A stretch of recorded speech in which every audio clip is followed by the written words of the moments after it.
पाकिस्तान के एक शायद है शोएब मुगीरा सिद्दीकी, तो वो उनकी नज्म है रायगानी। रायगानी का मतलब होता है वेस्टेज। वेस्टेज। उनकी एक नज्म है, मैं अपने कमरे में पिछले 31 दिनों से फकत इस हकीकत का नुकसान गिनने की कोशिश में उलझा हुआ हूँ कि तू जा चुकी है। कि मैं अपने कमरे में पिछले 31 दिनों से फकत इस हकीकत का नुकसान गिनने की कोशिश में उलझा हुआ हूँ कि तू जा चुकी है। तुझे रायगानी का रत्ती बराबर अंदाजा नहीं। तुझको याद है वो जमाना जो कैंपस की पगडंडियों पे टहलते हुए कट गया था? तुझको याद है कि कदम चल रहे थे, कि एक पैर तेरा था और एक पैर मेरा था। कदम वो जो धरती पे आवाज देते जैसे रागा हो कोई मुतरिबों का।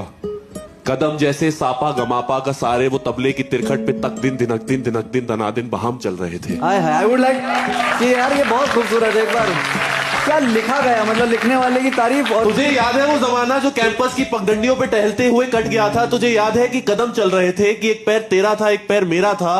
कदम वो जो धरती पे आवाज देते जैसे रागा हो कोई मुतरिबों का। कदम जैसे सापा गमापा का सारे वो तबले की तिरखट पे तक दिन दिनक दिन दनादिन बहाम चल रहे थे। कदम चल रहे थे, कदम जो मुसलसल अगर चल रहे थे तो कितने गवैयों के घर चल रहे थे। आहा क्या बात है। कि कदम जो मुसलसल अगर चल रहे थे तो कितने गवैयों के घर चल रहे थे।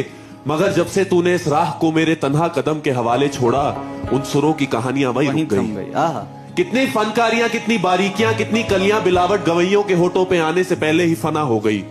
कितने नुसरत फतेह, कितने मेहदी हसन मुंतजिर रह गए कि हमारे कदम फिर उठने लगे। तुझको मालूम है जिस घड़ी मेरी आवाज सुनकर तू एक जाविये पर पलट कर मुड़ी थी, उस जाविये की कशिश में यूनान के फलसफे सब जमानों की तरतीब को बर्बाद करके तुझे देखने आ गए थे।